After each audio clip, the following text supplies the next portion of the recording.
ಮತ್ಸ್ಯೋ ಯುಗಾಂತಸಮಯೇ ಮನುನೋಪಲಬ್ಧಃ ಕ್ಷೋಣೀಮಯೋ ನಿಖಿಲಜೀವನಿಕಾಯಕೇತಃ ವಿಸ್ರಂಸಿತಾನುರುಭಯೇ ಸಲಿಲೆ ಮುಖಾನ್ಮೇ ಆದಾಯ ತತ್ರ ವಿಜಹಾರಃ ದೇವಮಾರ್ಗಾನ್.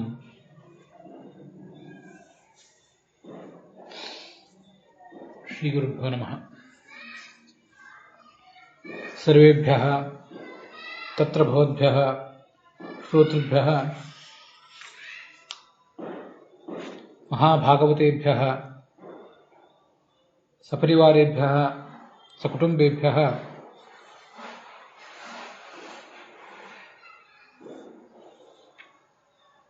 ನರಕಚತುರ್ದಶಿ ಪರ್ವನಿಮಿತ್ತಕಾಃ ನಮಸ್ಕಾರಾಃ ಶುಭಾಶಯಾಶ್ಚ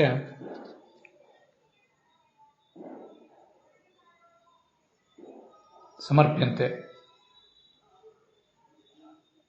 ತತಶ್ಚ ಭಾಗವತಸ್ಯ ದ್ವಿತೀಯೇ ಸ್ಕಂಧೆ ಸಪ್ತಮೇ ಅಧ್ಯಾಯೇ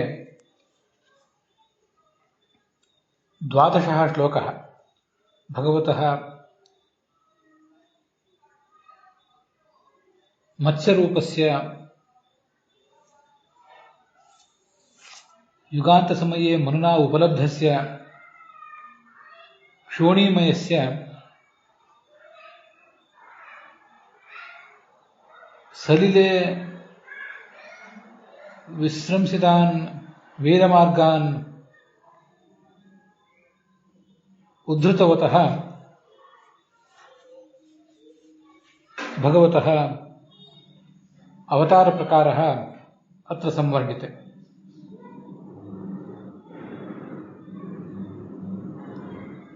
ಎರಡನೇ ಸ್ಕಂದದ 7ನೇ ಅಧ್ಯಾಯದ 12ನೇ ಶ್ಲೋಕವನ್ನು ನಾವಿವತ್ತು ನೋಡಬೇಕಾಗಿದೆ. ಸೃಷ್ಟಿ ಆದಿಯಲ್ಲಿ ನನಗೆ ಚತುರ್ಮುಖ ಬ್ರಹ್ಮನಿಗೆ ಭಗವಂತ ವೇದಗಳನ್ನು ಕೊಟ್ಟಿದ್ದ.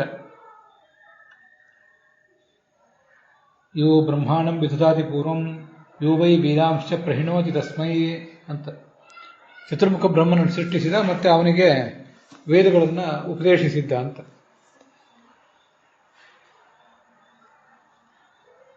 ಹಯಗ್ರೀವ ಅನ್ನುವ ಒಬ್ಬ ದೈತ್ಯ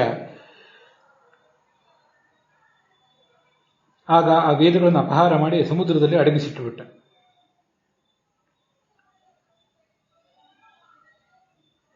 ಆಗ ಭಗವಂತ ಮತ್ಸ್ಯನಾಗಿ ಅವತಾರ ಮಾಡಿ ಆ ವೇದಗಳನ್ನೆಲ್ಲ ನನಗೆ ಮರಳಿ ಕೊಟ್ಟ. ಆ ದೈತ್ಯನನ್ನು ಕೂಡ ಕೊಂದು ಹಾಕಿದ. ಇನ್ನೊಮ್ಮೆ ಚಾಕ್ಷುಷ ಮನ್ವಂತರದ ಕೊನೆಯಲ್ಲಿ ಮತ್ಸ್ಯನಾಗಿ ಅವತಾರ ಮಾಡಿದ. ಆಗ ಆ ಮುಂದಿನ ಮನ್ವಂತರಕ್ಕೆ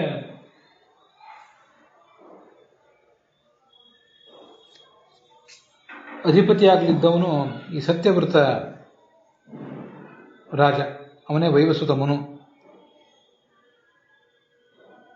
ಅವನಿಗೆ ತನ್ನ ದರ್ಶನವನ್ನು ಕೊಟ್ಟ. ಭೂಮಿಯಾಗ ಒಂದು ದೋಣಿಯ ರೂಪದಲ್ಲಿ ಬಂದು ಒದಗಿ ಮುಂದಿನ ಮನ್ವಂತರಕ್ಕೆ ಬೇಕಾದ ಋಷಿಗಳನ್ನು ಮತ್ತೆ ಮುಂದಿನ ಮನ್ವಂತರಕ್ಕೆ ಬೇಕಾದ ದವಸ ಧಾನ್ಯಗಳನ್ನೆಲ್ಲವನ್ನು ಕೂಡ ತನ್ನೊಳಗೆ ಇಟ್ಟುಕೊಂಡಿತ್ತು. ಆ ಭೂಮಿಯನ್ನ ಸಮುದ್ರದ ಆ ನೀರಿನಲ್ಲಿ ಇವನೇ ಸಂಚಾರ ಮಾಡಿಸಿದ.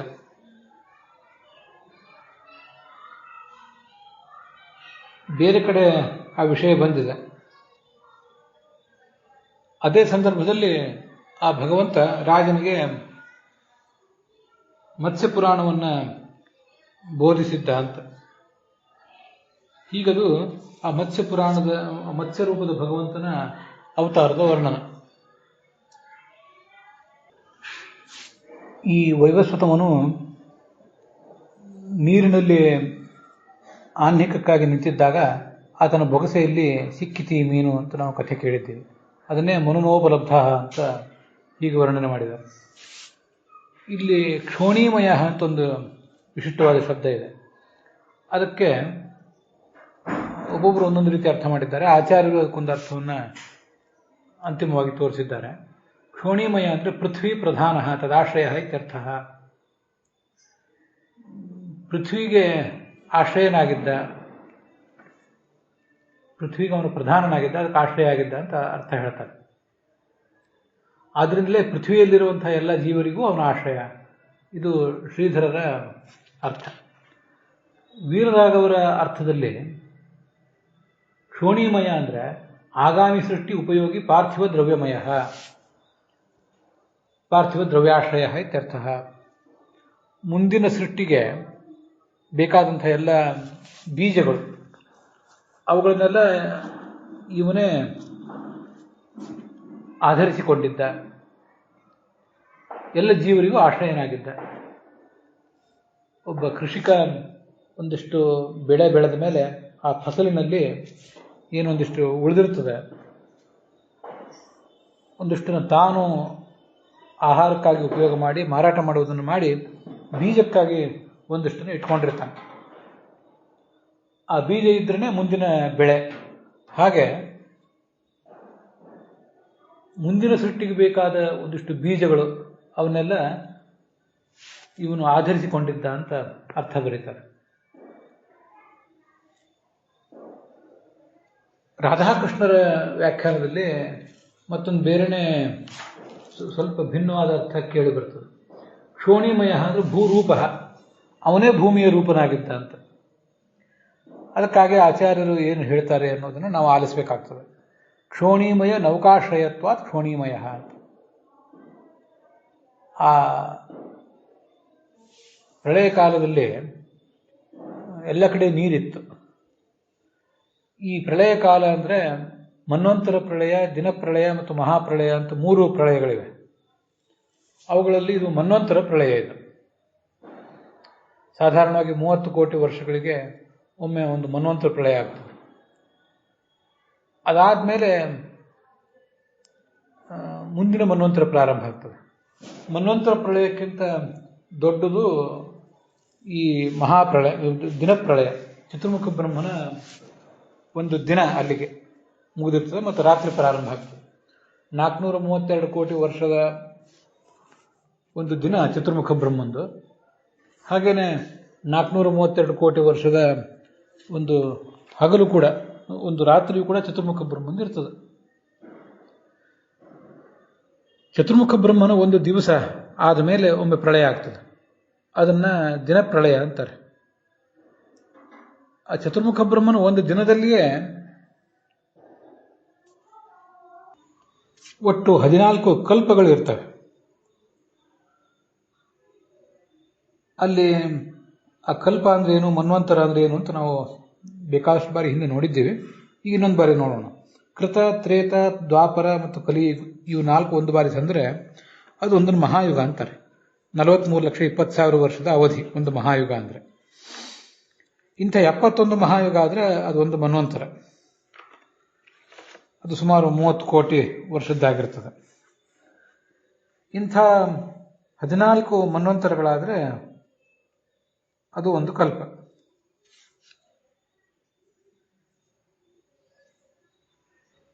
ನಾನು ಹೇಳುವಾಗ ಸ್ವಲ್ಪ ವ್ಯತ್ಯಾಸ ಮಾಡಿರಬಹುದು. ಚತುರ್ಮುಖ ಬ್ರಹ್ಮನ ದಿನದಲ್ಲಿ 14 ಕಲ್ಪಗಳಿರ್ತವೆ ಅಂತ ಹೇಳಿದೆ. ಕಲ್ಪ ಅಲ್ಲ, ಆ ಕಲ್ಪಕ್ಕೇನೆ ಚತುರ್ಮುಖ ಬ್ರಹ್ಮನ ದಿನ ಅಂತಾರೆ. 43,20,000 ವರ್ಷ ಅರ್ಥಾತ್ ಒಂದು ಮಹಾಯುಗ. ಅಂಥವು 71 ಬಾರಿ ಉರುಳಿದರೆ ಅದು ಒಂದು ಮನ್ವಂತರ. ಅಂಥ 14 ಮನ್ವಂತರಗಳಾದರೆ ಅದು ಒಂದು ಕಲ್ಪ. ಅದೇ ಚತುರ್ಮುಖ ಬ್ರಹ್ಮನ ದಿನ. ಅಷ್ಟೇ ರಾತ್ರಿ ಇದೆ. 432 ಕೋಟಿ ವರ್ಷದ ಹಗಲು, 432 ಕೋಟಿ ವರ್ಷದ ರಾತ್ರಿ. ಇದು ಚತುರ್ಮುಖ ಬ್ರಹ್ಮನಿಗೆ ಒಂದು ದಿನ. ಇಂಥದ್ದು ಒಟ್ಟು 100 ವರ್ಷ ಆಗಬೇಕು ಚತುರ್ಮುಖ ಬ್ರಹ್ಮನಿಗೆ. ಈಗಿನ ಚತುರ್ಮುಖ ಬ್ರಹ್ಮ ಏನಿದ್ದಾನೆ, ಅದ್ಯ ಬ್ರಹ್ಮ, ಇವನ ದಿನದಲ್ಲೀಗ ಹಗಲು ನಡೆದಿದೆ ಅವನಿಗಿನ್ನು. 51ನೇ ವರ್ಷದ ಮೊದಲ ತಿಂಗಳ ಮೊದಲನೇ ದಿನ ಅವನು ನಡೆದಿದೆ. ಅಲ್ಲಿ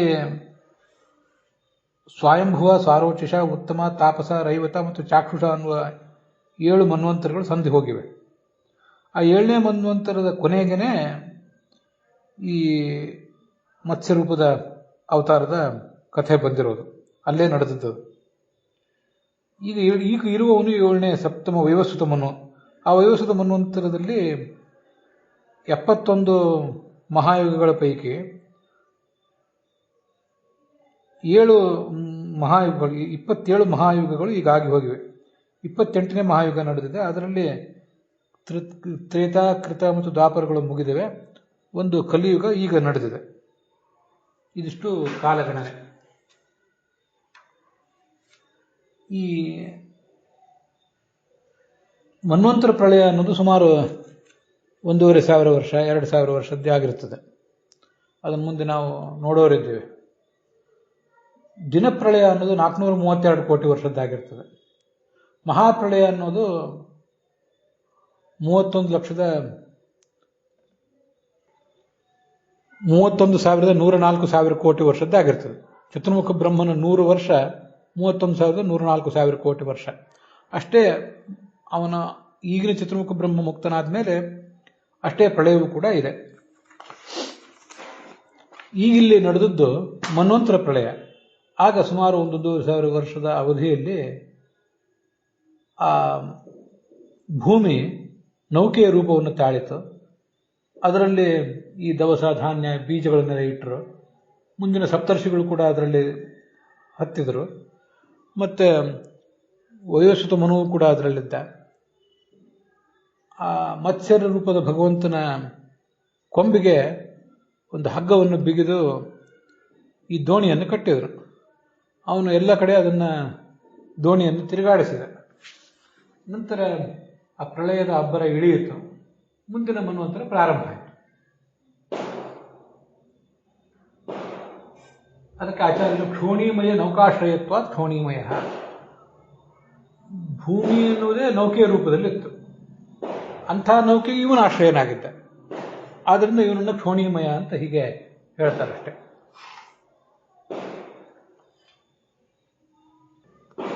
ಯಾದವಾರ್ಯರು ಮತ್ಸ್ಯಾವತಾರ ದ್ವಯ ಕರ್ಮಾತ್ರ ಕಥ್ಯತೆ. 2 ಮತ್ಸ್ಯಾವತಾರಗಳನ್ನು ಇಲ್ಲಿ ವರ್ಣನೆ ಮಾಡಿದ್ದಾರೆ. ಒಂದು ಸೃಷ್ಟಿಯ ಪ್ರಾರಂಭದಲ್ಲೇ ಆಗಿರುವುದು ಒಂದು.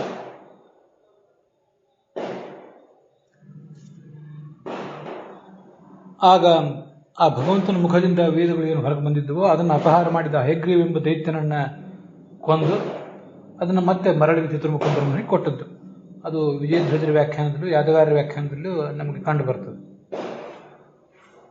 ಮುಂದೆ ಈ ಚಾಕ್ಷುಷ ಮನ್ವಂತರದ ಕೊನೆಯಲ್ಲಿ ಇದು ಇನ್ನೊಂದು ಅವತಾರ.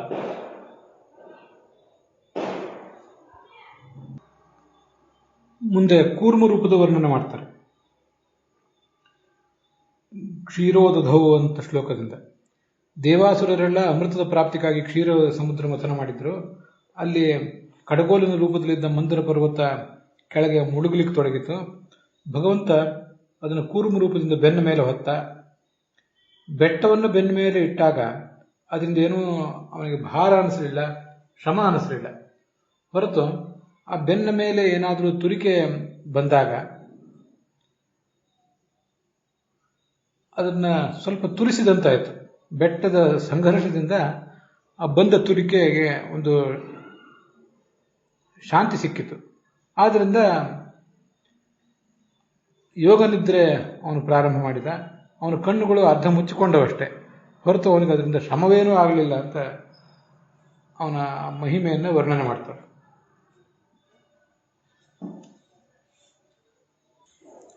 ಇಲ್ಲಿ ಬೇರೆಯವರ ಪಾಠಗಳಲ್ಲಿ ನಿದ್ರಾಕ್ಷಣ ಅಂತ ಪಾಠ ಇದೆ. ವೀರರಾಘವರ ಪಾಠದಲ್ಲಿ ನಿದ್ರಾಕ್ಷಣ ಅಂದರೆ, ನಿದ್ರಾ ಅಂದರೆ ನಿದ್ರೆ, ಕ್ಷಣ ಅಂದರೆ ಒಂದು ಅವಕಾಶ, ಉತ್ಸವ ಅಂತ ಅರ್ಥನೂ ಅದಕ್ಕೆ ಅವ್ರು ಹೇಳ್ತಾರೆ. ನಿದ್ರೆಯ ಉತ್ಸವ ಮಾಡಿಕೊಂಡ ಅವನಿಗೊಂದೊಂದು ಯೋಗ ನಿದ್ರೆ, ಅದೊಂದು ಹಬ್ಬ ಅವನಿಗೆ ಅಂತ ಹೀಗೆ ಅರ್ಥ ಅವರಲ್ಲಿ ಹೇಳ್ತಾರೆ. ಇದೇ ಅರ್ಥನೇ ಶ್ರೀಧರನ ವ್ಯಾಖ್ಯಾನದಲ್ಲಿಯೂ ರಾಧಾಕೃಷ್ಣರ ವ್ಯಾಖ್ಯಾನದಲ್ಲೂ ಕಾಣಿಸ್ತದೆ. ಆದರೆ ವಿಜಯಧ್ವಜರು ಮತ್ತು ಯಾದವಾರ್ಯರು ಇಟ್ಕೊಂಡ ಪಾಠ ನಿದ್ರಾ ಈಕ್ಷಣ ಅಂತ, ನಿದ್ರೆಯಿಂದ ಕೂಡಿದ ಕಣ್ಣುಳ್ಳವನು ಅಂತ ಅದರ ತಾತ್ಪರ್ಯ.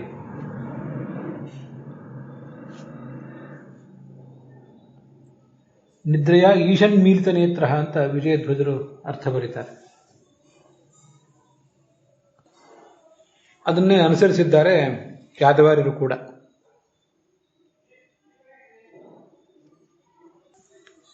ಮುಂದೆ ನರಸಿಂಹ ರೂಪದ ವರ್ಣನೆ ಇದೆ 14ನೇ ಶ್ಲೋಕದಲ್ಲಿ.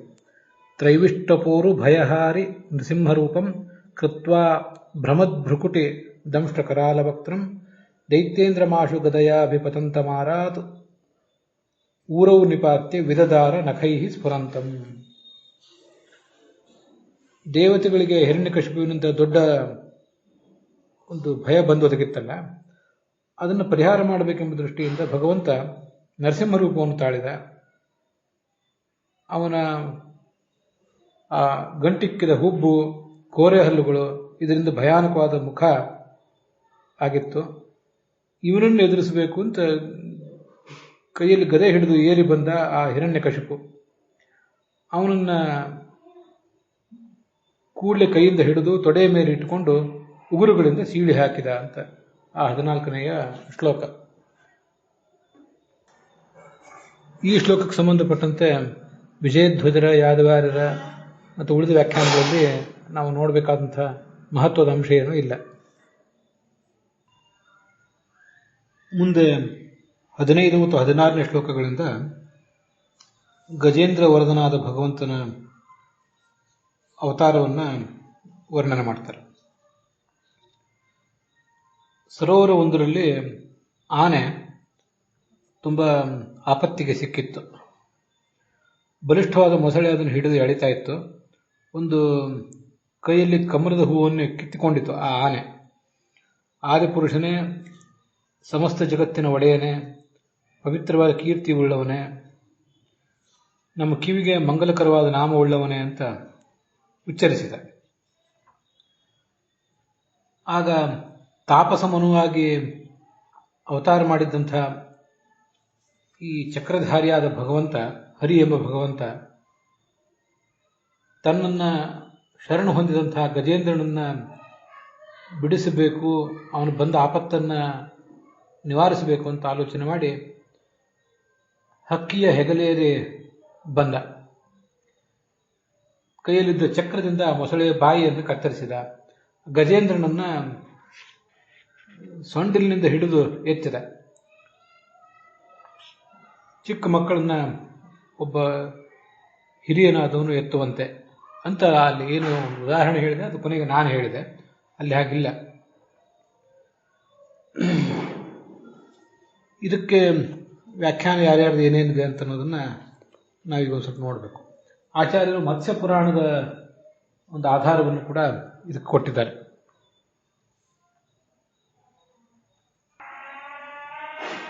ಶ್ರೀಧರರ ವ್ಯಾಖ್ಯಾನದಲ್ಲಿ ಹರಿಸಂಜ್ಞಕಂ ಅವತಾರ ಮಾಹ, ಹರಿ ಅನ್ನುವ ಭಗವಂತನ ರೂಪದ ಅವತಾರ ಇದು ಅಂತ ಅಲ್ಲಿ ವರ್ಣನೆ ಇದೆ. ಆದರೆ ತಾಪಸ ಮನ್ವಂತರದಲ್ಲಿ ಮನ್ವಂತರದ ಅಧಿಪತಿ ಆಗಿದ್ನಲ್ಲ ಈ ಭಗವಂತ, ಅವನಿಗೆ ಈ ಹರಿ ಅನ್ನುವ ಇನ್ನೊಂದು ಹೆಸರು ಅಂತ ಅವರ ಮಾತಿನಲ್ಲಿ ಕಂಡು ಬರೋದಿಲ್ಲ. ಅದು ಆಚಾರ್ಯರ ಈ ಭಾಗವತ ತಾತ್ಪರ್ಯದಿಂದ ಗೊತ್ತಾಗ್ತದೆ. ಹರಿಸ್ತಾಪಸನಾಮಾಸೋ ಜಾತಸ್ತಪಸಿ ವೈ ಮನೋಹೋ.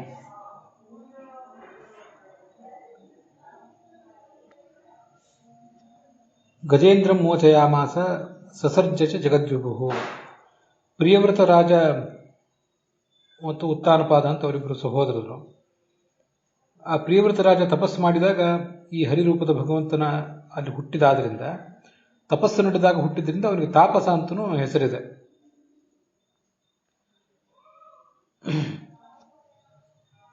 ಇದು ಹರಿ ಅನ್ನುವ ಆತನ ಹೆಸರೇನಿದೆ ಆ ಹೆಸರನ್ನು ಇಟ್ಟುಕೊಂಡು, ತಾಪಸ ಮನು ಅನ್ನುವ ಹೆಸರನ್ನು ಇಟ್ಟುಕೊಂಡು 4ನೇ ಮನ್ವಂತರದಲ್ಲಿ ಸ್ವಾಯಂಭುವ, ಸ್ವಾರೋಚಿಷ, ಉತ್ತಮ ಮತ್ತು 4ನೇ ತಾಪಸ, ಆ ಮನ್ವಂತರದಲ್ಲಿ ಈ ಸ್ವಯಂ ಭಗವಂತನೇ ಇಂದ್ರನಾಗಿದ್ದ. ಅವನೇ ಈ ಗಜೇಂದ್ರನನ್ನ ಬಿಡಿಸಿದ. ಮುಂದೆ 8ನೇ ಸ್ಕಂದದಲ್ಲಿ ಒಂದು ಶ್ಲೋಕ ಬರೋದಿದೆ. ಚತುರ್ಥ ಉತ್ತಮ ಭ್ರಾತ ಮನುರ್ನಾಮ್ನಾ ತಾಪಸಃ ಹರಿರಿತ್ಯಾಹುತೋ ಯೇನ ಗಜೇಂದ್ರೋ ಮೋಚಿತೋ ಗ್ರಹಾತ್ ಅಂತ. 8ನೇ ಸ್ಕಂದದ 1ನೇ ಅಧ್ಯಾಯದ 27ನೇ ಶ್ಲೋಕ ಅದು.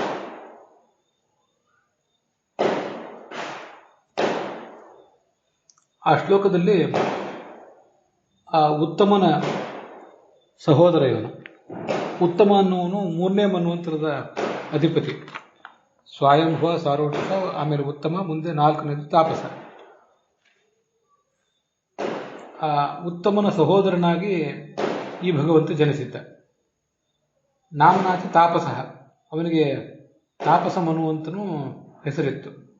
ಹರಿ ಅಂತನೂ ಇತಿ ಆಹುತ, ಈಗಲೂ ಕರೆಸಿಕೊಂಡಿದ್ದಾನೆ.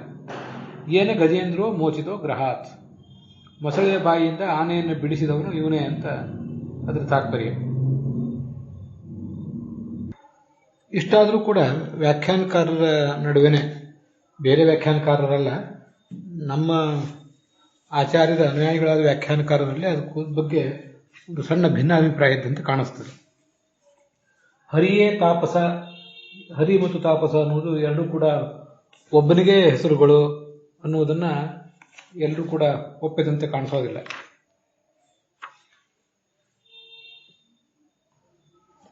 ತಾಪಸ ಅನ್ನುವುದು ಅವತಾರ. ಆ ಅವತಾರದಲ್ಲಿ ಗಜೇಂದ್ರನನ್ನ ಕಾಪಾಡಿದ ಅಂತ ವಿಜಯಧ್ವಜರ ಅಭಿಪ್ರಾಯ. ಹರಿ ಅಂದರೆ ಮೂಲ ರೂಪದ ಹರಿ, ಸ್ವಯಂ ಭಗವಂತ ಏನಿದ್ದಾನೆ ಅವನು ತಾಪಸಾವತಾರವನ್ನು ಎತ್ತಿ ಗಜೇಂದ್ರನನ್ನು ಕಾಪಾಡಿದ ಅಂತ ವಿಜಯಧ್ವಜರ ಅಭಿಪ್ರಾಯ. ತಾಪಸನಾಮ ಭಗವಾನ್ ಅರಣಾರ್ಥಿನಂ ಶರಣಾರ್ಥಿನಂ ತಮ್ಮ ಸ್ಮೃತ್ವ ತತ್ರ ಅಗತ್ಯ ಕೃಪಯಾ ತಮ್ಮ ಹಸ್ತೆ ಪ್ರಗೃಹ್ಯ ಉಜ್ಜಹಾರ ಅಂತ ಇಷ್ಟು ಕೇಳಿ ಬರ್ತದೆ. ಆದರೆ ಯಾದಪತ್ಯದ ಪ್ರಕಾರ ಹರಿ ಮತ್ತು ತಾಪಸ ಇಬ್ಬರಿಗೂ ಎರಡೂ ಕೂಡ ಒಬ್ಬನಿಗೆ ಹೆಸರು. ತದಾ ಹರಿಹಿ ಹರಿನಾಮ ಯಾದವಾರರು ಸ್ಪಷ್ಟವಾಗಿ ಬರೀತಾರೆ. ಹರಿ ಅಂದರೆ ಮೂಲ ರೂಪದ ಹರಿ ಅಲ್ಲ, ಹರಿ ಎಂಬುದಾಗಿ ಹೆಸರುಳ್ಳ ಮತ್ತು ತಾಪಸ ಮನ್ವಂತದ ಅಧಿಪತಿಯಾದ್ರಿಂದ ತಾಪಸ ಮನ್ವಂತನೂ ಕರೆಸ್ಕೊಂಡಿರುವಂತಹ ಈ ಭಗವಂತ ಈ ಗಜೇಂದ್ರನನ್ನು ಕಾಪಾಡಿದಂತ. ಈ ನಡುವೆ ತಾಪಸನು ತಾಮಸನು ಅಂತ ಮತ್ತೊಂದು ಗದ್ದಲವೂ ಇದೆ. ಪುರಾಣಿಕಾಚಾರ್ಯರನ್ನು ಬರೀತಾರೆ. ಹರಿಸ್ತಾಮಸನಾಮಾಸವು ಜಾತಸ್ತಮಸಿ ವೈ ಮನುಹು ಅಂತ ಹೀಗೂ ಕೂಡ ಒಂದು ಶ್ಲೋಕದ ಪಾಠ ಕೇಳಿ ಬರ್ತದೆ. ಇದು ಸತ್ಯಧರ್ಮರು ಹೇಳೋದ ಪ್ರಕಾರ. ಅದರಿಂದ ಸತ್ಯಧರ್ಮರು ತಾಮಸ ಅನ್ನುವ ಹೆಸರು ಭಗವಂತನಿಗಿದೆ ಅಂತ ಒಪ್ತಾರೆ. ಪುರಾಣಿಕಾಚಾರ್ಯರು ತಮ್ಮ ಗ್ರಂಥದಲ್ಲಿ ಸ್ಪಷ್ಟಪಡಿಸಿದ್ದಾರೆ. ತಾಮಸ ಅನ್ನುವ ಪಾಠ ತಪ್ಪು, ಸರಿಯಲ್ಲ, ತಾಪಸ ಅಂತ ಆಗಬೇಕು ಅಂತ ಗೋವಿಂದಾಚಾರ್ಯರು ಅದನ್ನು ಪ್ರತಿಪಾದನೆ ಮಾಡಿದ್ದಾರೆ. ಯಾರ್ಯಾರು ಯಾವ್ಯಾವ ಪಾಠವನ್ನು ಇಟ್ಕೊಂಡಿರ್ತಾರೋ ಅವರವರಿಗೆ ಆಯಾ ರೀತಿಯಾದ ಅರ್ಥ ಗೋಚರ ಆಗ್ತದೆ. ಅಂತೂ ಒಂದು ಇದ್ರ ಬಗ್ಗೆ ತಾಪಸನೋ ತಾಮಸನೋ ಅಂತ ಒಂದು ದೊಡ್ಡ ಕೋಲಾಹಲವೇ ಹಿಂದೆ ನಡೆದಿತ್ತು.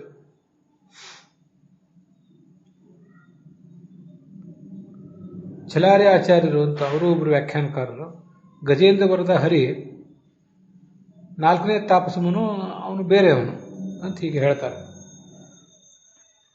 ನಮ್ಮ ಗತಿ ದೇವರಿಗೆ ಪ್ರೀತಿ. ಇಷ್ಟೆಲ್ಲ ಆಚಾರ್ಯ ಭಾಗವತ ತಾತ್ಪರ್ಯ ಬರೆದರೂ ಕೂಡ ಅದನ್ನು ಸ್ಪಷ್ಟವಾಗಿ ನಿರ್ಣಯ ಮಾಡ್ಕೊಳ್ಳಿಕ್ಕಾಗ್ತಿಲ್ಲ. ಆ ಮೊಸಳೆಯ ಕೈಗೆ ಸಿಕ್ಕಿಬಿದ್ದಂತಹ ಆನೆಯಂತೆ ನಮ್ಮದು ಪರಿಸ್ಥಿತಿ ಆಗಿದೆ. ನಮ್ಮನ್ನು ಈ ಎಲ್ಲ ಥರದ ಅಜ್ಞಾನಗಳು ಸಂಶಯಗಳಿಂದ ಭಗವಂತನೇ ಕಾಪಾಡಬೇಕು. ಅವನೇ ಹಕ್ಕಿಯ ಹೆಗಲೆಯಲ್ಲಿ ಬರಬೇಕು. ತನ್ನ ಜ್ಞಾನದ ಬೆಳಕಿನ ಚಕ್ರದಿಂದ ನಮ್ಮ ಅಜ್ಞಾನಗಳ ಸಂಶಯಗಳನ್ನು ಪರಿಹರಿಸಬೇಕು. ಅವನೇ ನಮ್ಮನ್ನು ಉದ್ಧಾರ ಮಾಡಬೇಕಷ್ಟೆ. ಗೋವಿಂದಾಚಾರ್ಯರು ಕೂಡ ತಾಪಸ ಮತ್ತು ಹರಿ ಎರಡೂ ಕೂಡ ಒಬ್ಬನಿಗೆ ಹೆಸರು ಅನ್ನೋದನ್ನು ಒಪ್ತಾರೆ. ಅಯಂ ಹರಿಹಿ ತಾಪಸ ಮನುಃ ಹರಿಸಂಜ್ಞೆಯ ವ್ಯವಹೃತೋವಾ. ಎಲ್ಲರೂ ಕೂಡ ಶ್ರೀಧರಾದಿಗಳು ಇದು ಹರಿ ಅವತಾರ ಅನ್ನೋದನ್ನೇ ಹೇಳಿದ್ದಾರೆ. ಆದರೂ ಇನ್ನು ಕೆಲವರಿಗೆ ಈ ಅವತಾರದ ಹೆಸರು ಅನ್ನೋದ್ರ ಬಗ್ಗೆ ಗೊಂದಲ. ಅವತಾರದ ಹೆಸರು ಹರಿ ಅಂತನೋ, ಅವತಾರದ ಹೆಸರು ತಾಪಸ ಮನು ಅಂತನೋ, ಹರಿ ಅನ್ನುವುದು ಮೂಲ ರೂಪದ ಹರಿಯನ್ನು ಹೇಳ್ತದೋ, ಇಲ್ಲಿ ಅವತಾರ ರೂಪದಲ್ಲಿ ಬಂದಿರುವ ಹರಿಯನ್ನು ಹೇಳ್ತದೋ ಇಲ್ಲೋ ಅಂತ ಹೀಗೊಂದು ಗೊಂದಲ ಎಲ್ಲ ಕಡೆ ಇದೆ ಈಗಲೂ ಕೂಡ. ಅದೇ ಇಲ್ಲಿ ಆ ಗಜೇಂದ್ರ ಭಗವಂತನನ್ನ ಪ್ರಾರ್ಥನೆ ಮಾಡಿದ, ಅದೆಲ್ಲ ನಾವು ನೋಡಿದ್ದೇವೆ. ಮುಂದೆ ಸ್ಮೃತ್ವ ಹರಿಹಿ, ಭಗವಂತ ಅದನ್ನು ನೆನಪು ಮಾಡಿಕೊಂಡು ಅಂತಿದೆ. ಭಗವಂತ ನೆನಪು ಮಾಡಿಕೊಳ್ಳುವುದು ಅಂದ್ರೆ ಏನು? ಅದನ್ನೇನು ಅವನು ಮರ್ತು ಹೋಗಿದ್ನ? ಭಗವಂತ ಮರೆಯುವುದು ಅನ್ನೋದಕ್ಕೆ ಏನರ್ಥ ಅನ್ನೋದನ್ನ ನಾವು ವಿಚಾರ ಮಾಡಬೇಕು. ಅಲ್ಲಿ ಸ್ಮೃತ್ವ ಅಂದರೆ ಅನುಸಂಧಾಯ, ತಿಳಿದು ಅಂತಿಷ್ಟೇ ಅರ್ಥ ಹೊರತು ಬೇರೆ ಏನೋ ಅರ್ಥ ಅಲ್ಲ ಅಂತ ಗೋವಿಂದಾಚಾರ್ಯರು ಅದನ್ನು ವಿವರಿಸ್ತಾರೆ. ಯಾದವಾರ್ಯರು ತಮ್ಮ ಟೀಕಾದಲ್ಲಿ ಈಶಾವಾಸ್ಯ ಉಪನಿಷತ್ತಿನ ಒಂದು ಮಾತನ್ನ ನೆನಪು ಮಾಡ್ಕೊಂಡಿದ್ದಾರೆ. ಕೃತೋಸ್ಮರ ಕೃತಂ ಸ್ಮರ ಅಂತ ಅಲ್ಲಿ 19ನೇ ಮಂತ್ರ ಈಶಾವಾಸ್ಯ ಉಪನಿಷತ್ನಲ್ಲಿ.